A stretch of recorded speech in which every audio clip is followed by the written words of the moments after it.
Hey guys, Andrew here. Welcome back to Joe Tutorial, and in this video I'm going to show you how to download your transfer history on the Remitly app.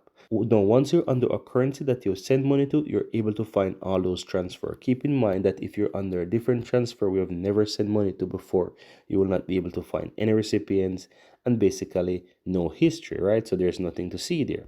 So you want to ensure that you switch to a currency that you send money to before, and once you select that, guys, you'll be able to find transfers and all those stuff.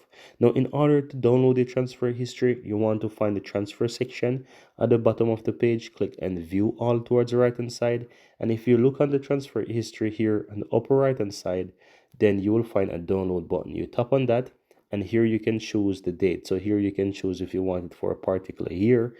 Then you can go ahead and select the here. Then you choose if you want it in a CSV or a PDF format, whichever option you desire. So what you want to do from here, guys, just simply choose how you want to download the file. So simple tap on download. It's going to create it.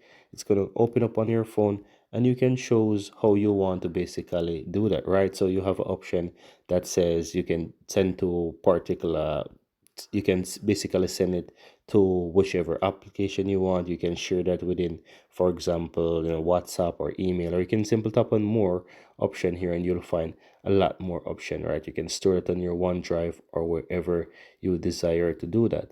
So let's say you want to download it only on your phone so you can check it. You can choose, for example, the files by Google. So if you tap on that, it's going to download and save into your Google files. And as you can see right here, now it is stored under my files, and this is that particular file at the top here. Now how do you find this manually on your phone? All you have to do is just go in your Android phone or your iPhone or wherever, right, and search for your files, right? So in my case, you can see it at the top there, but if I type in files, I can open up files by Google, and here you have it at the top as well. And that's all there is to it, guys. Very easy and very simple, guys. That's how you go ahead and download your transaction history on the Remitly app.